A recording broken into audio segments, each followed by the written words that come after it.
السلام علیکم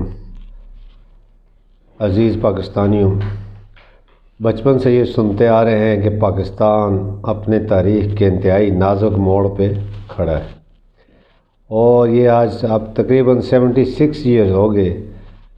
نامعلوم کیسا موڑ ہے کہ جہاں پہ گاڑی آ کے سٹک ہو گئی اور آگے نہیں چل رہی، نہ یہ موڑ ختم ہو رہا ہے نہ وہ گاڑی آگے چل رہی ہے۔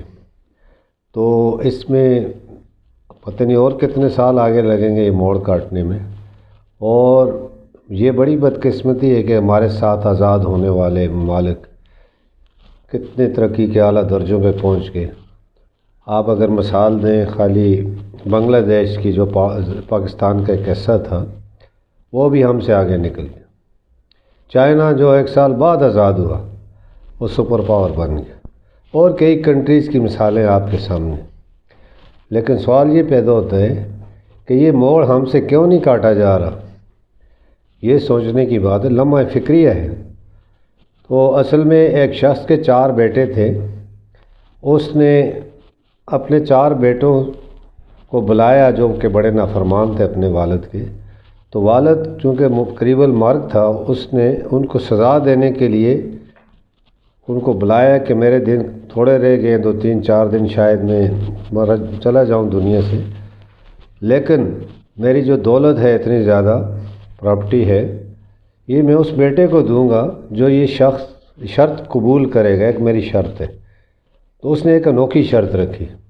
اس نے کہا جی میرے مرنے کے 3 دن بعد آپ نے اپنے گھوڑوں پہ بیٹھ کے وہ کیپٹل میں جانا ہے، ایک ریس لگانی ہے کیپٹل تک پہنچنے میں۔ تقریباً 20-25 کلومیٹر دور تھا وہ کیپٹل۔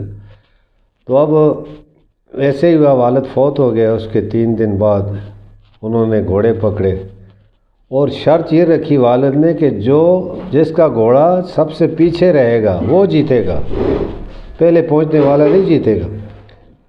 اب وہ سوار ہوئے، چلتے چلتے کافی مہینہ، 2 مہینے، 3 مہینے گزر گئے، ہارڈلی انہوں نے 1-2 فرلانگ کا سفر بھی طے نہیں کیا، ٹکرے مارتے رہے۔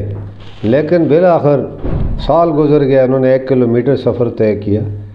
تو بڑے برے حال، ایک شخص ملا بائی چانس ان کو راستے میں کسی گاؤں میں۔